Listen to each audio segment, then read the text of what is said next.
What's going on, guys? The Comics Kid 2099 here. Welcome to day 346 of the 365-day graphic novel review challenge. Today, I want to talk to you about Batman, the Widening Gyre. This is a 6-issue miniseries written by Kevin Smith with art by Walt Flanagan and Art Thibert. It says right here on the cover that this is a sequel to Batman Cacophony that was also done by Kevin Smith and Walt Flanagan. It doesn't really feel like a sequel to Cacophony. At the very end of the book, it kind of pulls in some stuff from Cacophony, but it really feels more like a sequel to Dark Detective by Steve Englehart and Marshall Rogers. It came out a couple years before this book.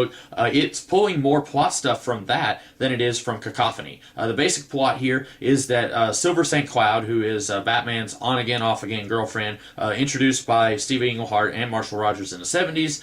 Then she came back in Dark Detective in the mid-2000s, and then she came back once again here to start a new relationship with Bruce Wayne. And Bruce, throughout this entire book, he is contemplating building a life with Silver, stopping being Batman at some point in the future. Simultaneously, he is building a new relationship with a new vigilante in Gotham who calls himself Baphomet. I believe he is based on a Babylonian god of some kind, a goat god. I don't know much about this particular mythological being, but this vigilante is new on the scene, and Batman sees potential in him, so he is building a relationship with Silver St. Cloud, who more or less is newly entered into his life. Yes, she's been in the Batman comics before, but this is really the first time that these two have seriously gotten into a relationship and actually tried to make it work. And then he's also forging a different kind of relationship with Baphomet, this new vigilante. And it's going to be really difficult for me to talk about this book without getting into some major spoiler territory here. So I'm going to talk about some of my non-spoiler thoughts first, and then get into some spoiler thoughts later on.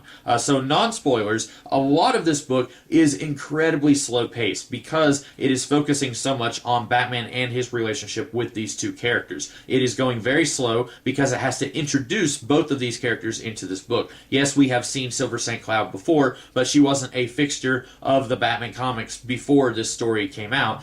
She had to be reintroduced into this book, and I imagine it would have been even harder for them to do this story if Dark Detective hadn't came out, because they would have been reintroducing a character who the last we had seen her was in the 1970s. So I think that this would have been an even more slowly paced book if we were trying to reintroduce Silver St. Cloud and get Batman acclimated to a life of dating this character.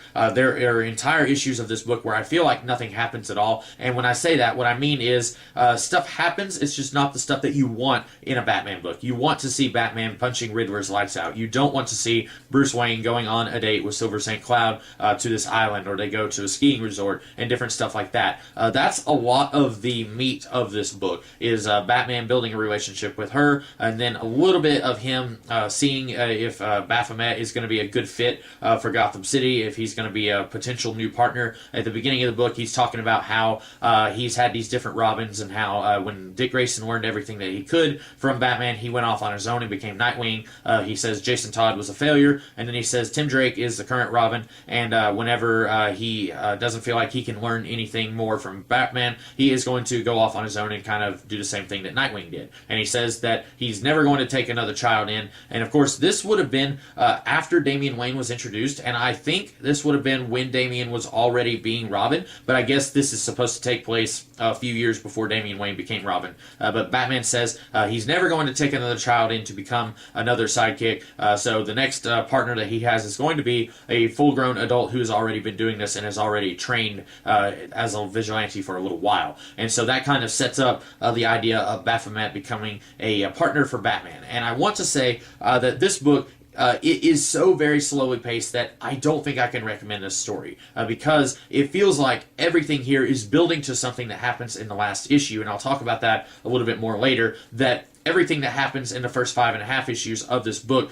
doesn't really feel like it's worth reading. It feels like it's all just set up for something else that's coming later on. And also, I feel like so much of this book is both Kevin Smith and Walt Flanagan just reveling in the fact that they are writing Batman and they are doing a Batman story, that it feels like they are forgetting to actually get to the part where they tell a Batman story. At the end of this book, there's a little afterword by Kevin Smith where he says that Walt Flanagan had a list of characters that he wanted to draw, and then Kevin Smith Smith had to find a way to work them into the story. That is a horrible way to go about doing a comic book, because these characters are not organically part of the story. And most of them are characters that feel like they could have been here anyway. Characters like Crazy Quilt or the Rainbow Raider. I think he's there at one point. It's either the Rainbow Raider or a character who looks a lot like the Rainbow Raider. These characters, they can be here with Batman just punching them for one or two panels. But then you have characters like Baron Bedlam. He's there in a flashback. And there's a Nazi character, it's like Blitzkrieg or something. I can't remember his name. Then Etrigan shows up at one point, and he's in a really weird scene where he's eating a child molester.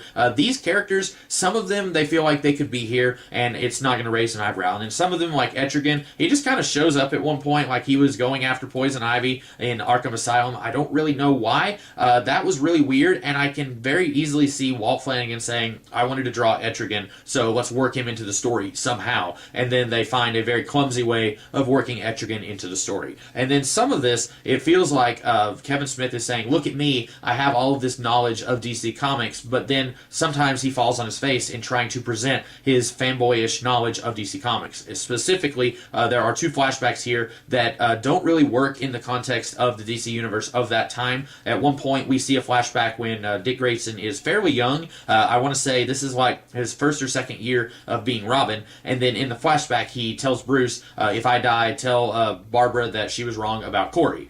Corey being Starfire from the Teen Titans. Here's the problem. If you go back and reread the Marv Wolfman, George Perez Teen Titans stuff, it's very clear that Robin was already in college whenever that era of the Teen Titans started, and that's when he first met Starfire. He wouldn't have been 13 or 14 talking about Starfire and talking about how Barbara is jealous. He would have been about 18 or 19 whenever he first met Starfire.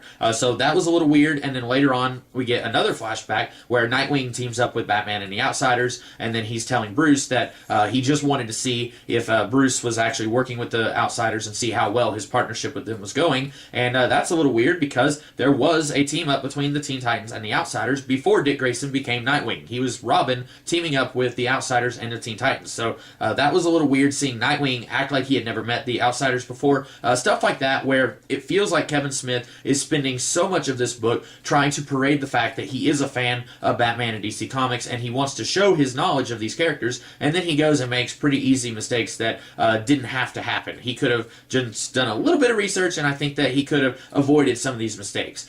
So those are my non-spoiler thoughts on this book. I don't think that it's great. I think that it's a couple of guys who are huge Batman fans doing a story that isn't much of a story. So now I want to talk about the spoiler stuff. So if you have not read this book and you still want to, please turn this video off right now because I got some huge spoilers here. So this book is building towards this big moment at the end of the book, and he even admits as much in the afterword here that the whole thing is building to the end of issue 6, and once again I feel like that makes the previous 5.5 issues feel kind of pointless because there's not the big moment in those issues. I feel like he could have just done some other kind of story and then built up to this later, but it feels like he was working towards this thing and everything else is just kind of like stuff that you see on the side of the road while you're getting to your destination. So the big thing here is that it turns out Baphomet is not to be trusted, and I will go ahead and say I saw that coming. I did not trust Baphomet for 1 second, and in the back of the book he even says, don't let anyone tell you that they didn't trust Baphomet. I did not trust Baphomet, but I did not know who Baphomet was going to be, and that's where this being a sequel to Cacophony comes in. Onomatopoeia was the bad guy of Cacophony, and then he kind of gets away, and we find out that he has a wife and maybe a kid. He has a very suburban life at the end of Cacophony, and then we find out here that he has built this entire life as Baphomet basically to gain Batman's trust so that he can do something to get back at Batman. And here he slits Silver St. Cloud's throat, and then that's supposed to be a big moment, except that it's kind of deflated for two reasons. One, actually just one reason really. Kevin Smith and Walt Flanagan were supposed to do another story that was supposed to kind of conclude this little trilogy, and they never got around to it. And now here we are 7 years later, they still haven't gotten around to it, and DC Comics has rebooted. If you go and look up Onomatopoeia on Wikipedia or Silver St. Cloud on Wikipedia, the very last thing that you will see concerning either of these characters is Onomatopoeia slitting Silver St. Cloud's throat. This would have been a huge deal if they had followed up on it, but these two guys are busy. They both are part of that Comic Book Man TV show. Kevin Smith, he makes lots of movies, so they don't have time to commit to doing a Batman series or even just an ongoing little series of minis here. This took 11 months for them to do, and it was only 6 issues. I can't imagine how long it would take them to do the third part. On the Fat Man on Batman podcast that Kevin Smith does, on the episode that had Walt Flanagan, they both talked about how they are going to do a third part, and they're going to have Trigon from the Teen Titans in it. Once again, it feels like they are basing their entire story on what Walt Flanagan wants to draw, so it is what it is. But anyway, I feel like this would have made a lot of more of a splash if they had gone ahead and done the conclusion to this before DC rebooted in any case. But maybe whenever they do the conclusion to this, it will be worth it. I don't know. I liked Cacophony. I remember liking it when I read it. I haven't read it in a while. I don't know if it still holds up, but I've got to say this story is not very good. This is also the book that infamously has Kevin Smith and Walt Flanagan retconning the scene in Batman Year One, where Batman says, "None of you are safe."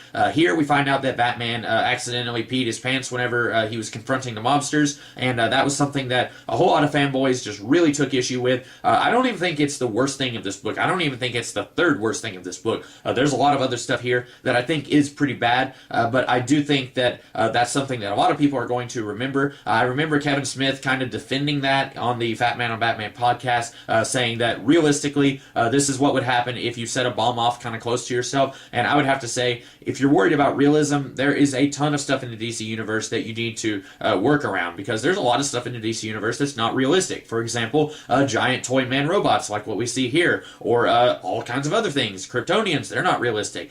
So I don't really understand why Kevin Smith thought that he had to inject a little bit of realism there. But anyway, I'm just nitpicking at this point. I don't think that this book is very good. I think that if you like Cacophony, maybe you'll like this, but I liked Cacophony whenever I read it, and I didn't really like this. So I don't know. I don't think that you'll like it. I have never met anyone who actually did like it. So anyway, those are my thoughts on Batman the Widening Gyre. I hope that you guys liked this video, and if you did, be sure to like, share, comment, and subscribe, and I will be back tomorrow with a different video. In the meantime, you guys have a great rest of the day. Catch you later.